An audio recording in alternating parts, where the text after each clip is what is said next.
In this lecture, we will focus on priests as brothers. As disciples of Jesus with God as our Father, priests are called to develop fraternal bonds with one another. These fraternal bonds are an integral part of being a disciple of Jesus. Since Lofink writes, Jesus did indeed demand of his disciples that they leave everything, but he did not call them into solicitude and isolation. That is not the point of discipleship. He called them into a new family of brothers and sisters, itself a sign of the arriving kingdom. By their celibacy, obedience, and in varying degrees poverty, priests are called to witness in an intense manner to a fraternal unity that transcends national boundaries. When they do so, the fraternal bonds they form not only help to unite the people of God and the Catholic Church, but also strengthen priests to persevere in their vocations. Priests as signs of heavenly fraternity. A way that priestly fraternity manifests the heavenly kingdom is the priestly commitment to non-violence, after the example of Jesus, who did not take life but rather gave his life. It is important to note that this is not required in the same way for all disciples of Jesus. In a similar way that not all are called to celibacy, which is a sign of the heavenly kingdom to come, not everyone, especially those in the military, are called to forego engaging in warfare. Priests, though, are to forego actively fighting in wars. For this reason, from the early days of Christian history, church councils have explicitly prohibited priests from taking up arms. This tradition is reflected in the 1983 Code of Canon Law, specifically in numbers 285, 287, 289. Canon 285, and this canon is from 1983 Code of Canon Law. Clerics are to shun completely everything that is unbecoming to their state, in accordance with the provisions of particular law. 2. Clerics are to avoid whatever is foreign to their state, even when it is not unseemly. Canon 289. As military service ill befits the clerical state, clerics and candidates for sacred order are not to volunteer for the armed services without permission of their ordinary.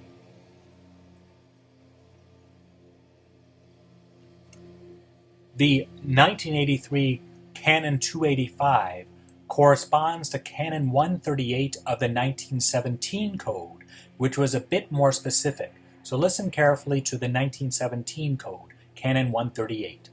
Clerics shall entirely abstain from all those things that are indecent to their state. They shall not engage in indecorous arts. They shall abstain from gambling games with risks of money. They shall not carry arms except when there is just cause for fearing. Hunting should not be indulged, and then never with clamor. Taverns and similar places should not be entered without necessity or another just cause approved by the local ordinary. The reason for the 1983 Canon 285, which is in continuity with the 1917 Canon 138, is that, Caparros and Thoreau comment, the priest sets himself up as a symbol, an instrument of unity and fraternity among all people. Gerard Sheehy and his fellow editors further explain, while retaining the general principles of the 1917 Code, the present law does not give details of what might be unbecoming to the clerical state. Since this can vary with time and place, it is left to local legislation to specify what such activities might be. Even without such legislation, any form of criminal or immoral activity is obviously forbidden. Also, clearly unbecoming for a cleric would be such occupations as executioner or bodyguard. Another related way that priests are to foster unity and fraternity among all peoples is by, states the 1983 Code of Canon Law, number 285, not to assume public office whenever it means sharing the exercise of civil power. The reason the canon provides is that clerics are always to do their utmost to foster among peace and harmony based on justice. Therefore, Clerics are not to play an active role in political parties. This fraternal peace and harmony is, explains Kaparos and Thoreau, to transcend any ideological and political confrontation. Under no circumstances is it proper for the priest to be a political leader or an official with secular authority. A notable example of priests being corrected for directly engaging in politics occurred during John Paul II's 1983 visit to Nicaragua. There he publicly corrected Father Ernesto Cardinal for having assumed a political office. He was suspended from active ministry. Another example involves the Catholic Bishop Fernando Lugo Mendez of Paraguay. In April 2008, he was elected the President of Paraguay. Benedict XVI responded by laicizing the bishop. The reason Paraguay's apostolic nuncio gave for the laicization was that Mendez's clerical status is incompatible with serving as president. When priests and bishops directly engage in warfare and/or politics, they obscure their calling to be signs of another family, of which we are all called to be brothers and sisters of, regardless of our political or national allegiances. This family has God as our Father and the Church embodied in Mary as our Mother. In his book, The Meaning of Christian Brotherhood, Ratzinger encourages us to rediscover this ancient appreciation of Christian brotherhood as a reality that all are called to participate in. Although the relational term brother and similar terms were frequently used when referring to all Catholics in the first centuries of the Church, and even referring to persecutors of Catholics, in time this relational terminology began to be almost exclusively used among the clergy. The exception to this was the use of the terms brother and sister in monastic and other forms of religious life. This restriction, explains Ratzinger, of the idea of brotherhood to the hierarchy and to ascetics has persisted up to our own times with all its inevitably damaging effects.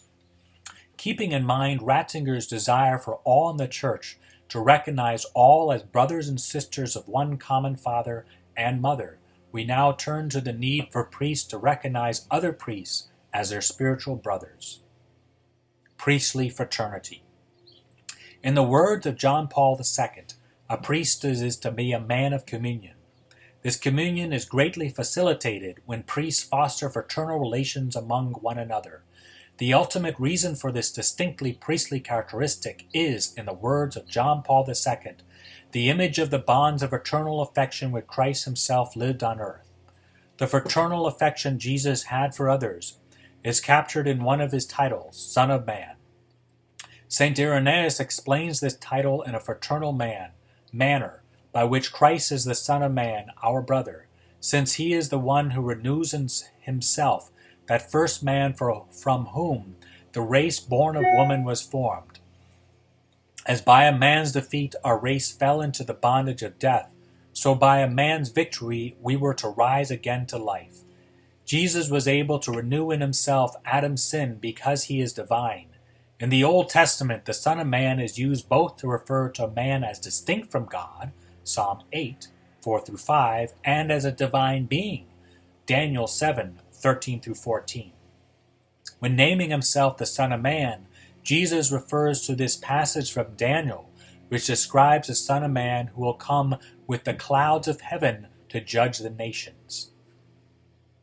Stephen J. Rossetti, in a study of the psychological and spiritual health of priests, convincingly demonstrates that when a priest is a man of communion, and consequently has priest brothers he can rely upon, he is much more likely to be healthy, happy, and to persevere.